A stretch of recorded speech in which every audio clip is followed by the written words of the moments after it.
We are rolling. What is going on, guys? We are back. Might take me a second to remember how to do this whole filming, fishing. Is the audio good? Is the audio crisp and clear? Check, check, check, check, check. We are back with another video. And as many of you know, we're approaching the ice season. We're pretty much about to start the journey deep into ice season.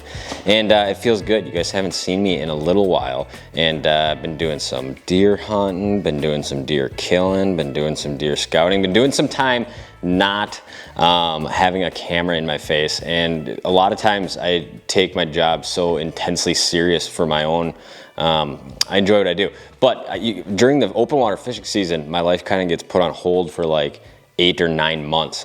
So then you kind of get done, and there's this period between ice fishing and open water where you kind of pick back up all the fix the microwave, fix the garbage disposal issues that have been plaguing you for the past 9 months. So but with that being said, we got all those little chores to do things out of the way, and we're about to hit the road in a couple of days for ice fishing. Very exciting. But with that comes a lot of prep work.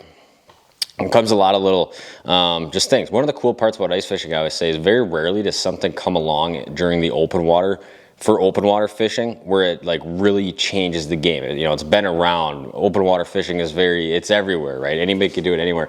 So there's very few little gear things and things like that that are kind of like that you guys haven't heard about, are very like revolutionary things. But with ice fishing, there's all these cool little like gear hacks and things like this that we do that are kind of cool. And that's kind of what makes ice fishing unique in my opinion. So while I'm doing a lot of this stuff here in the garage, organizing a little bit, figured we might as well do like kind of a multi-part series. I'm going through some gear because you guys are going to have a million questions, and I always get a ton of YouTube questions on baits, rods, shack setups, snowmobile setups, you know, and one thing I realized is that with a lot of things, like with just how technologically advanced fishing has become, very rarely is there a piece of equipment you just like pull out of the box and start fishing with it. There's a lot of times a lot of assembly or a lot of little areas for questions along the way. So I figured I'd do the kind of this, we can call it garage talk, we can call it kind of whatever we want, but basically where we kind of run through. Maybe today we'll do baits and presentations and some of my favorites throughout the course of the ice fishing season, how I like to fish them and all that kind of stuff. We might do it on rods, we might do one on some shacks, and maybe we'll lump shacks in with snowmobile setup. And then we might do one on the hummingbird graphs because there's a lot going on inside these little hummingbird ice fishing units. And I learned that putting a lot of these together in the last several weeks. So maybe we'll do kind of a multi-part series. But today I think we're going to start out, should we do baits and rods today? Let's do baits and rods. Those two are kind of paired up super well. So without further ado, let's do a little garage talk. Ice fishing season, presentations, and rods that I like to fish. How'd that intro go? Do I still got it after 2.5 weeks of stepping away? It's crazy not filming it that long. But anyways, let's start it out. Maybe we'll start it out with some presentations. And obviously this channel known for its walleye fishing. We're gonna continue that throughout the whole ice season. But a couple of my absolute favorite walleye presentations, early ice. Obviously one is gonna be a spoon, and the other one is generally going to be some kind of glide bait or tail bait. So one of my absolute favorite spoons, and we'll just grab one of my absolute favorites off the wall right here, the Acme Rattle Master. Comes in a few different sizes, new packaging this year, so kind of watch out for that. Is the camera going to focus? Maybe it's already focused, I don't know. New packaging this year. It's kind of a yellow, a little bit different deal looking there. Rattle Master, it's your classic rattle spoon. It actually has a little bit different rattle chamber in there than it does before, and it's a lot louder. And that is awesome. It also comes in a bunch of new sizes, or colors, which it did not before. But listen to this rattle. Very loud, very thumpy rattle in there.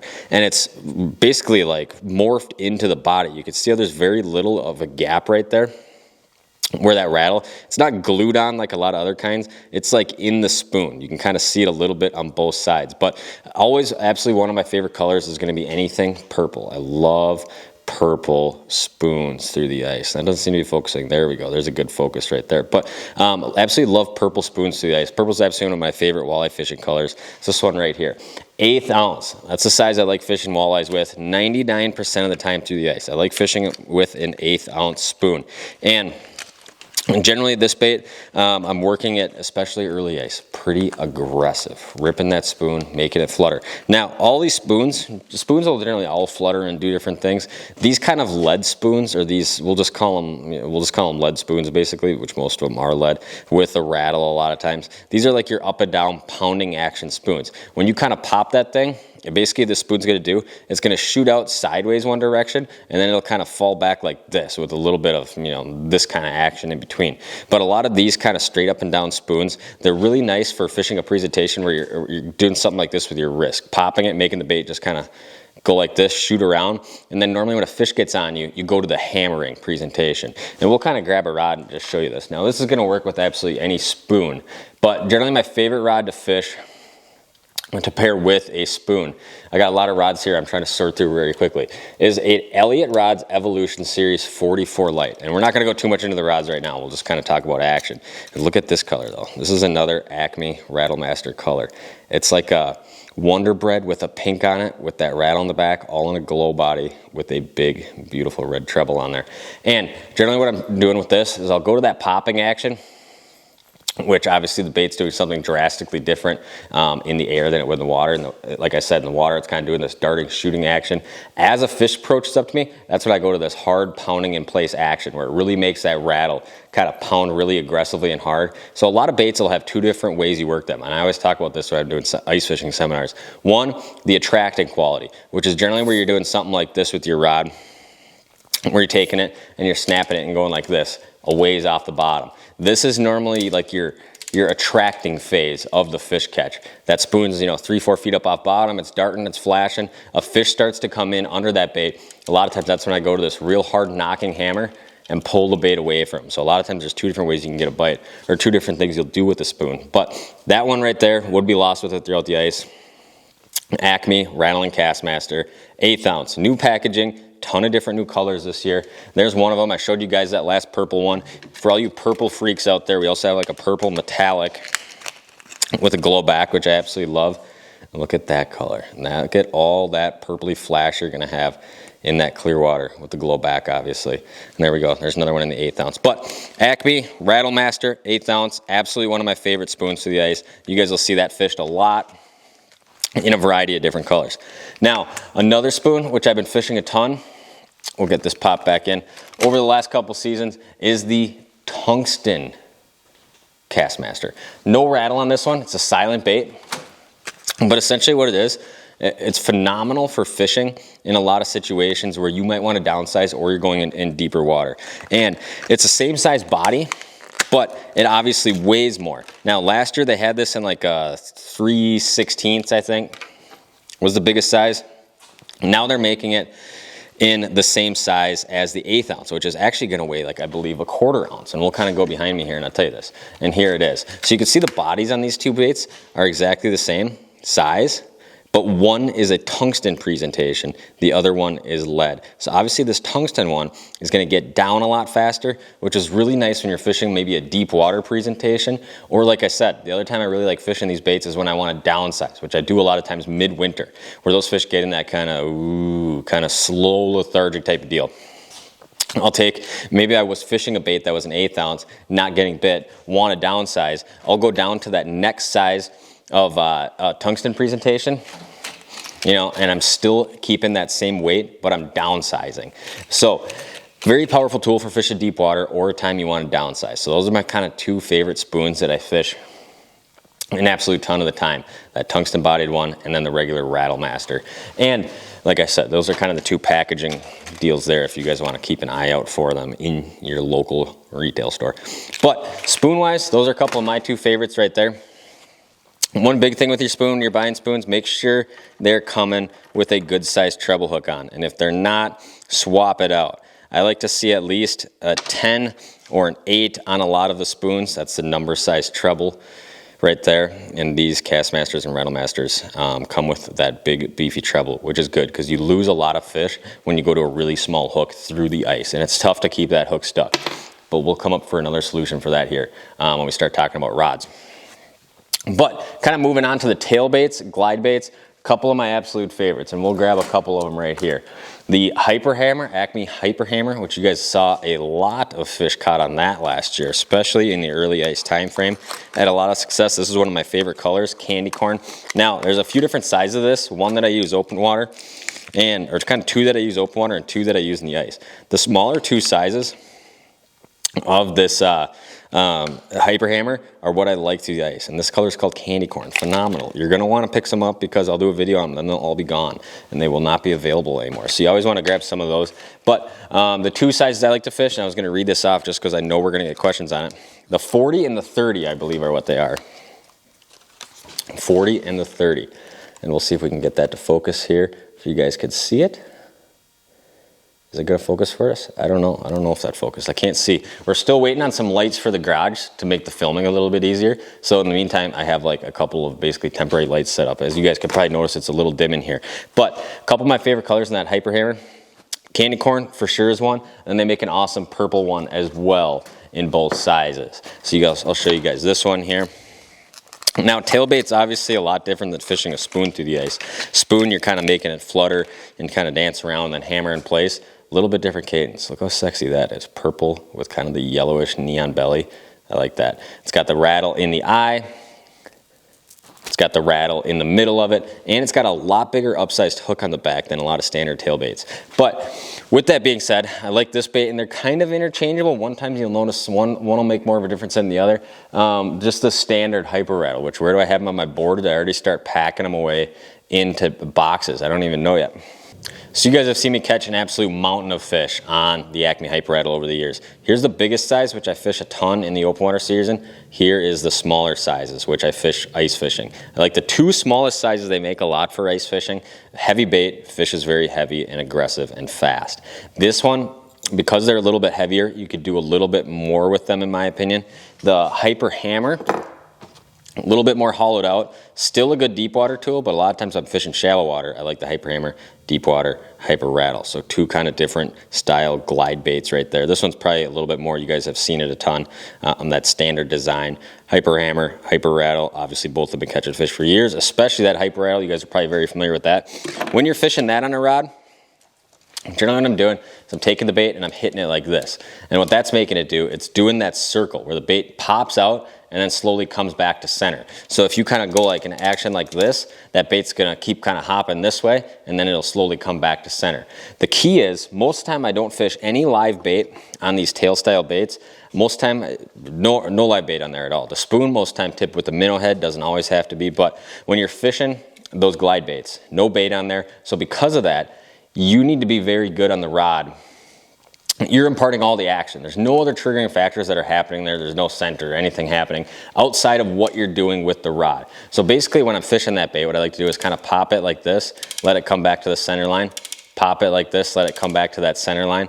And basically what you're doing is you're trying to time that out where the bait pops out, comes back to center, and then you pop it again and maybe it goes over here, comes back to center, pop it over here. You don't want to let this presentation sit still for a long period of time and just let the fish look at it. There's nothing really enticing about it when the fish are just, the bait's still and it's just the fish are staring at it. Nothing's happening there. So that kind of attracting quality is kind of when you're doing this.